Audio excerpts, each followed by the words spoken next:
최근 포켓몬빵이 엄청난 열풍을 일으키고 있죠. 포켓몬빵에 관심이 없는 사람이어도 편의점 문에 붙어있는 포켓몬빵 없어요 글을 보면 간접적으로라도 그 인기를 실감할 수 있어요. 이렇게 인기가 많은 포켓몬빵, 엄청 맛있는 맛도 아니고 뭔가 특별한 점이 있는 것도 아니며 그나마 뭔가 차별점이라고 할 만한 거는 포켓몬 띠부띠부실이 같이 동봉되어 있다는 점 하나인데 도대체 뭐 때문에 이리도 인기가 많은 걸까요? 한번 알아보도록 하죠.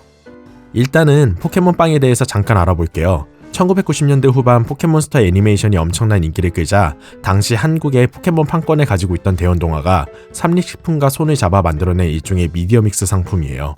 그 당시 포켓몬빵의 인기는 한 달에 무려 500만 개 이상 팔릴 정도로 어마어마한 인기를 끌었었는데 사실 이 인기의 비밀은 빵 때문이라기보다는 부록이었던 띠부띠부실 때문이었죠.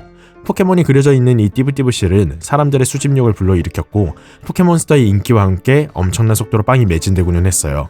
오죽하면 빵은 버리고 띠부띠부실만 챙겨가는 사람들도 있었다고 하니까요. 하지만 그때 인기가 많았다고 해서 지금 이렇게까지 사람들이 열광할 이유가 되지는 않아요. 지금의 포켓몬빵 열기는 출시 4주 만에 600만 개 이상 판매할 정도로 전성기 때를 한참 넘어서는 인기를 누리고 있거든요. 물론 이렇게 인기를 끄는 데에는 여러 가지 이유가 있어요. 첫 번째로 불황기 때에 전형적으로 나타나는 레트로 심리가 적용된 거예요. 레트로 심리란 현재에 만족하지 못하고 과거에 좋았었던 기억에만 머무르려 하는 퇴행적 심리를 뜻해요. 코로나로 인해 갑갑하고 취업난과 불황으로 인해 녹록치 않은 현실을 마주하고 있는 와중에 단돈 1,500원이면 본인을 고민 없고 걱정 없던 어릴 적 시절로 돌아가는 듯한 잠시나마 안정감과 포근함을 느끼게 해주는 추억 여행을 할 수 있는 거죠. 사람들이 레트로에 끌리는 이유가 그런 향수를 불러일으키는 것들이 긍정적인 감정 반응을 일으키는 동기가 되기 때문인데 좋은 추억이 담긴 소리나 냄새, 특정 이미지나 생각을 하면 도파민을 분비한다는 거예요. 이런 향수는 외로움을 줄이고 자존감과 낙관주의를 높여준다고 하네요. 굉장히 흥미로운 점은 어렸을 때 포켓몬을 접했던 사람일수록 포켓몬빵으로 인한 자극을 더 크게 받아들였는데 한 연구 결과에 따르면 어릴 때부터 포켓몬을 즐겼던 사람들은 성인이 되고 나서 포켓몬을 다시금 접했을 때 어렸을 때 포켓몬을 접하지 않은 사람들보다도 약 2배 가까이 뇌 활성도의 차이가 났다고 해요. 포켓몬을 더 잘 받아들이도록 하는 일종의 포켓몬뇌가 되어버린 거죠. 그러니 어렸을 때 포켓몬을 접했던 사람들이 포켓몬빵을 보고 격렬한 반응을 보일 수밖에 없는 거예요. 게다가 어린 시절 포켓몬빵을 사먹던 주 소비층은 현재의 20, 30대예요. 포켓몬빵이 전성기였을 1990년대 후반에는 주 타겟층이 어린 학생들이었다 보니 포켓몬빵을 사기 위해서라면 부모님에게 용돈을 받아야 했었을 텐데 약 20년이라는 시간이 지난 지금 그들은 더 이상 포켓몬빵을 사는 데 있어서 누군가의 도움이나 허락이 필요한 상황이 아니에요. 1,500원이라는 작은 소비는 더 이상 눈치를 볼 필요도 없는 정도가 된 거죠. 오죽하면 포켓몬빵을 상자 단위로 사는 사람도 있는걸요. MZ세대의 소비 문화도 포켓몬빵의 열풍에 한몫 단단히 하고 있어요. 플렉스라는 말이 유행할 정도로 소비를 하나의 놀이로 생각하는 MZ세대가 이런 상황을 놓칠 리 없죠. 그들의 이런 소비 방식은 유행의 흐름을 만들고 그 흐름에 동조함으로써 다른 사람들과의 관계에서 소외되지 않으려는 심리가 작동하게 돼요. 단순히 추억에 잠기는 걸 넘어 남들이 사니까 SNS의 유행에서와 같은 이유로 많은 사람들이 포켓몬빵을 구매하게 되는 거예요.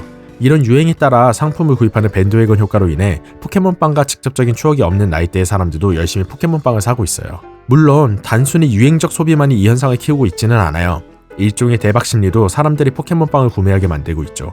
삼립에서 포켓몬빵을 재출시하면서 이벤트를 하나 했어요. 한정 띠부띠부실이 뮤츠 띠부띠부실을 인증하면 닌텐도 스위치를 증정하는 이벤트였죠. 이에 따라 중고시장에서 뮤나 뮤츠 띠부띠부실의 가격이 빵 가격의 몇십 배로 호가하기도 했죠.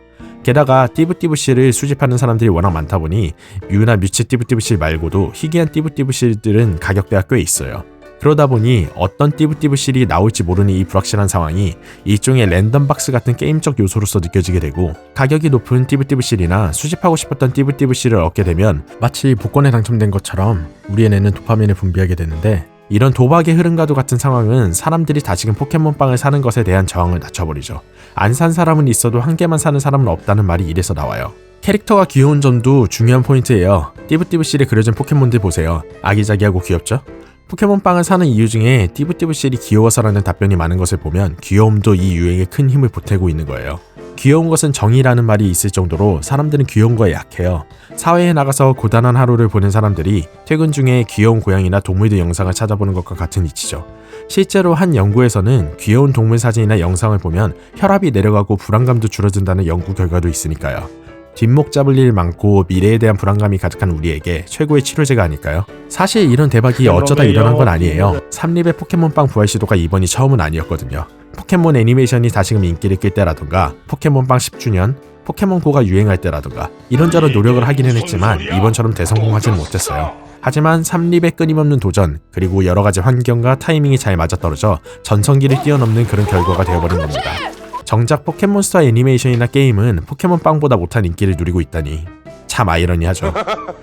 사소한 궁금증에서부터 시작해 끝없이 이어지는 삼천포 심리학 이야기, 오늘은 여기까지입니다. 재밌게 보셨다면 구독과 좋아요 부탁드립니다. 심리학 관련 궁금한 주제가 있으시다면 댓글이나 이메일 남겨주세요.